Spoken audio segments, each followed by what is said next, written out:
और सबसे पहले बात करेंगे किस्मत के हाथों फिर दगा खा गई एक बड़ी हस्ती। हेलीकॉप्टर क्रैश में ईरान के राष्ट्रपति इब्राहिम रईसी का निधन हुआ है।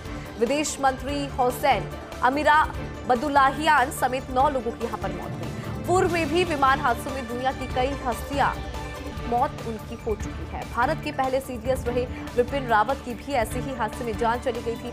इसके अलावा देखिए नीलगिरी के जंगल में खराब मौसम के चलते हेलीकॉप्टर क्रैश हुआ था। केन्या की army chief general Francis Omondi Ogolla, Pakistan के सैन्य तानाशाह जनरल जिया उल हक, साथ ही दक्षिण अफ्रीका के नामी क्रिकेटर हैंसी क्रोनी भी ऐसे हादसे में उनकी जान गई थी। देखिए गांधी परिवार के संजय गांधी का भी विमान दुर्घटना में निधन हुआ था, लेकिन एक और शख्स जो है, एक और बड़ी शख्सियत का नाम यहाँ पर अब शामिल हो गया है। आपको जानकारी दे दें कि ईरान के राष्ट्रपति थे इब्राहिम रईसी, जिनका निधन हुआ है। हेलीकॉप्टर क्रैश से निधन हुआ है। हालांकि हेलीकॉप्टर कैसे क्रैश हुआ वो अभी भी जांच का विषय बना हुआ है। और क्रैश के बाद देखिए जो हेलीकॉप्टर है वो जलकर खाक हो गया है। यहाँ पर जो शव थे वो भी जले हुए मिले और इसके बाद जो है जांच को शुरू कर दिया गया। लेकिन देखिए तमाम ऐसे लोग पहले भी रह चुके हैं जिनकी ऐसे हादसों में मौत हो गई है। चाहे हम बात कर लें दुनिया में कई ऐसे हादसे हुए हैं। भारत के पहले सीडीएस रहे विपिन रावत की ऐसे ही हादसे में जान गई थी। इसके अलावा आपको बता दें कि केन्या के जो आर्मी चीफ रहे हैं जनरल फ्रांसिस ओमेंडी, उनकी भी ऐसे ही जान गई थी। इसके अलावा पाकिस्तान के सैन्य तानाशाह रह चुकी जनरल जिया उल हक, दक्षिण अफ्रीका के नामी क्रिकेटर हैंसी क्रोनी भी ऐसे ही हादसे में उनकी भी जान गई थी।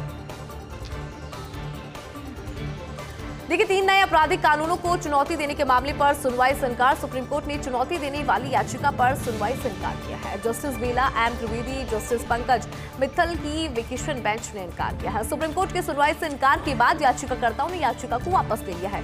तो जानकारी आपको यहाँ पर दे दें कि एडवोकेट विशाल तिवारी ने सुप्रीम कोर्ट से अपनी याचिका वापस ली। याचिका में तीनों कानूनों के अमल पर रोक लगाने की मांग रखी गई थी।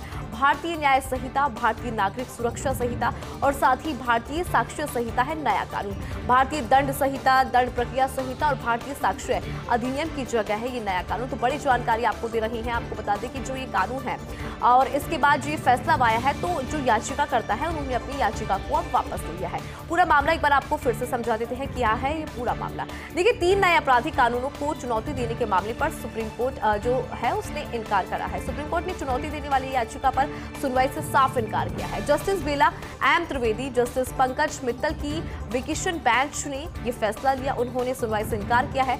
सुप्रीम कोर्ट के सुनवाई से इनकार के बाद जो तमाम याचिकाकर्ता थे उन्होंने अपनी याचिका को वापस ले लिया। एडवोकेट विशाल तिवारी ने सुप्रीम कोर्ट से अपनी याचिका वापस ली। याचिका में तीनों कानून के अमल पर रोक लगाने की मांग की गई थी। भारतीय न्याय संहिता हो, चाहे भारतीय नागरिक सुरक्षा की बात हम करें या फिर भारतीय साक्ष्य संहिता, ये नया कानून है। भारतीय दंड संहिता, दंड प्रक्रिया संहिता और भारतीय साक्ष्य अधिनियम की जगह ये नया कानून। तो बड़ी जानकारी इस वक्त आपको दे रहे हैं। और देखिए 2021 राजस्थान एसआई पेपर लीक प्रकरण में अपडेट सामने आया है। आरोपियों की याचिका पर सुप्रीम कोर्ट ने राज्य सरकार को नोटिस भेजा। Justice PS Narasimha, justice Sanjay Karol की वेकेशन बेंच ने ये नोटिस भेजा है। याचिका में राजस्थान हाईकोर्ट के आदेश को चुनौती यहाँ पर दी है। हाईकोर्ट ने ट्रायल कोर्ट को वापस मामला भेजा था। निचली अदालत ने 12 आरोपियों को जमानत दी थी। उस पर राजस्थान हाईकोर्ट की जो है रोक लगा रखी है। इससे पहले सुप्रीम कोर्ट ने आरोपियों को राहत नहीं दी थी। सुप्रीम कोर्ट ने राजस्थान हाईकोर्ट के पास ये मामला भेजा था। हाईकोर्ट से राहत नहीं मिलने के बाद आरोपी फिर से सुप्रीम कोर्ट पहुंचे थे।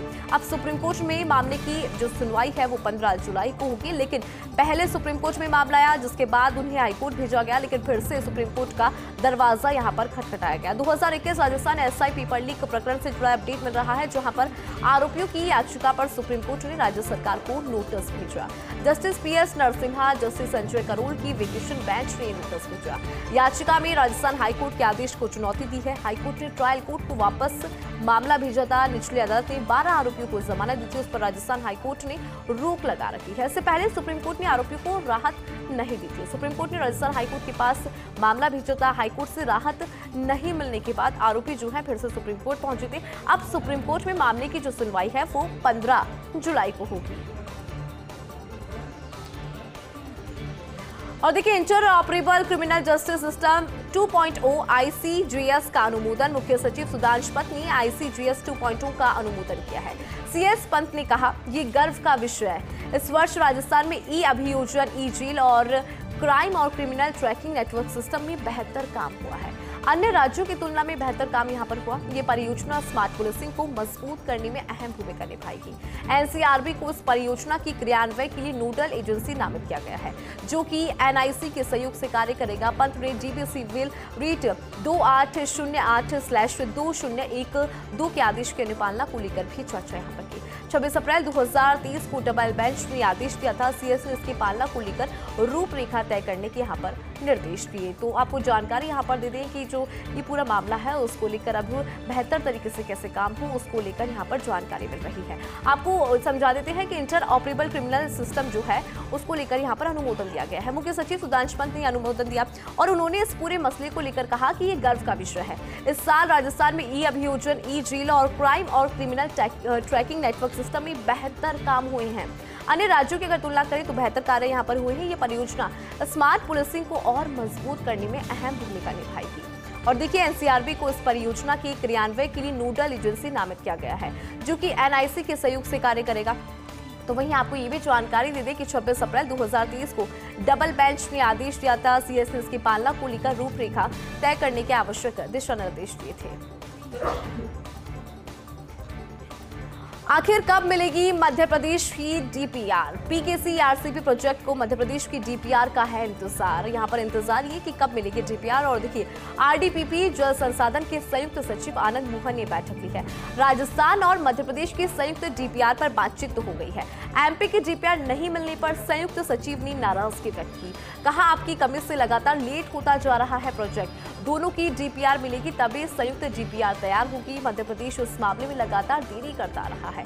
डीपीआर नहीं मिलने पर पिछले माह श्रीराम वेदिरे भी नाराजगी व्यक्त कर चुके हैं। संयुक्त सचिव ने कहा कि इस महीने मिलनी चाहिए मध्य प्रदेश की डीपीआर।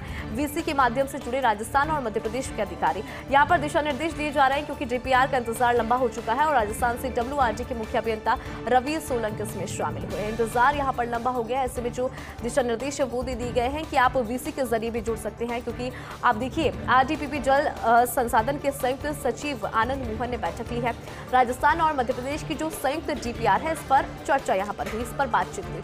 एमपी की डीपीआर नहीं मिलने पर संयुक्त सचिव ने नाराजगी व्यक्त की है। उन्होंने कहा कि आपकी कमी से लगातार जो ये प्रोजेक्ट है वो लेट हो रहा है। दोनों की डीपीआर मिलेगी तभी संयुक्त डीपीआर तैयार होगी। मध्य प्रदेश इस मामले में लगातार देरी करता रहा है। डीपीआर नहीं मिलने पर पिछले महीने श्रीराम वेदिरे भी नाराजगी जता चुके हैं।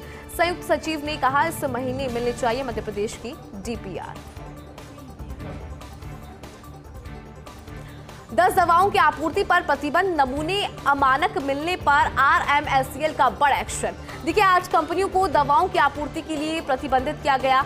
आपको बता दें कि मैं अग्रोन रेमेडीज को कफ सिरप और साथ ही क्लोरम फेमिनिकल आई ड्रॉप 0.5%, इसके अलावा मैं अलायंस बायोटेक को हाइड्रोकॉर्टिसिन सोडियम इंजेक्शन, साथ ही मैं एनजी लाइफ साइंसेस को आर्टोसुनेट इंजेक्शन, इसके अलावा मैं लीनस लाइफ केयर को डोजोलामाइड आई ड्रॉप 2%, और इसके अलावा आपको बता दें कि मैं मैक्सवेल लाइफ साइंसेस को साल्ब्यूट्रामोल सिरप के नमूने पाए हैं अमानक। आपको जानकारी दे दें कि मैं मेडिपोल फार्मास्यूटिकल को डोमपेरिटोन सस्पेंशन, इसके अलावा मैं समकैम को iron and folic acid syrup और लिक्विड पैराफिन, और साथ ही मैं स्कॉट एडल को इट्राकोनाजोल कैप्सूल के नमूने जो है वो अमानक पाए गए हैं। चिंता का विषय है कि इन तमाम जो चीज़ें हैं, इनके जो नमूने हैं वो अमानक है। अमानक पाई दवाइयों की आपूर्ति के लिए प्रतिबंधित यहाँ पर कर दिया गया है। तो वहीं आरएमएससीएल की प्रबंध निदेशक नेहा गिरी ने जानकारी दी है। अब आपको वो भी बता देते हैं कि कौन कौन सी दवाएं इसमें शामिल है, कौन कौन से सॉल्ट्स इसमें शामिल है जिनको अमानक यहाँ पर पाया गया है। तो जानकारी दे दें कि 10 दवाओं की आपूर्ति पर प्रतिबंध, नमूने अमानक यहाँ पर मिले हैं और इन नमूने को अमानक मिलने पर आरएमएससीएल का बड़ा एक्शन यहाँ पर नजर आया। देखिए, आज कंपनियों को दवाओं की आपूर्ति के लिए पूरी तरह से प्रतिबंध किया गया है। और साथ ही आपको जानकारी दी कि मैं अग्रोन रेमेडीज और कफ सिरप और साथ ही क्लोरम फेनिकल आई ड्रॉप 0.5%, मैं अलायंस बायोटेक को हाइड्रोकॉर्टिसोन सोडियम इंजेक्शन, साथ ही मैं एनएनजी लाइफ साइंसेस को आर्टोसुनेट इंजेक्शन, इसके अलावा मैं लीनस लाइफ केयर को डोर्जोलामाइड आई ड्रॉप 2%, मैं मैक्सवेल लाइफ साइंसेस को साल्ब्यूट्रामोल सिरप के नमूने जो है अमानक पाए गए हैं, जिसके बाद प्रतिबंध यहाँ पर लगा दिया गया है।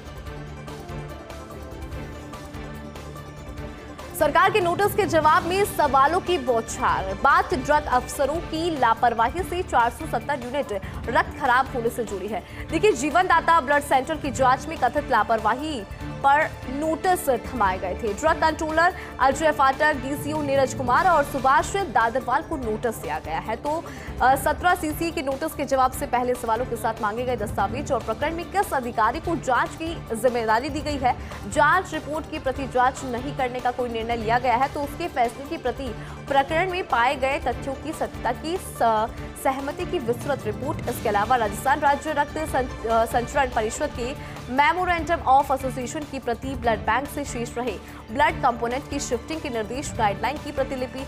इसके अलावा ब्लड बैंक से ब्लड की शिफ्टिंग को लेकर राष्ट्रीय रक्त संचरण परिषद के दिशा निर्देश यहाँ पर दिए गए हैं। देखिए, ब्लड बैंक से ब्लड की शिफ्टिंग को लेकर राजस्थान राज्य रक्त संचरण परिषद के दिशा निर्देश यहाँ पर आए हैं। इसके अलावा ई फाइल संख्या 04460 की नोटशीट की मय दस्तावेज मांगी गई है और आश्चर्य ये कि जिस पत्रावली को आयुक्त से लेकर चिकित्सा मंत्री ने अपूर्व किया, उस पत्रावली के सभी दस्तावेज के जवाब से मांगी गई है सत्यापित कॉपी। विभाग में ड्रग अफसरों के सवालों की निकाले जा रही हैं कई तरह के मायने, यहाँ पर कॉपीज भी मांगी गई है। और आपको जानकारी दे दें कि जो ई फाइल संख्या 04460 की नोटशीट है, उसके मय दस्तावेज की जानकारी यहाँ पर मांगी गई। लेकिन आश्चर्य की बात ये कि जिस पत्रावली को आयुक्त से लेकर चिकित्सा मंत्री ने अपूर्व, उस पत्रावली के सभी दस्तावेज के जवाब यहाँ पर मांगे गए हैं। सत्यापित कॉपी। विभाग में ड्रग अफसरों के इन सवालों के अब जो है कई तरह के मायने निकलते हुए दिखाई दे रहे हैं।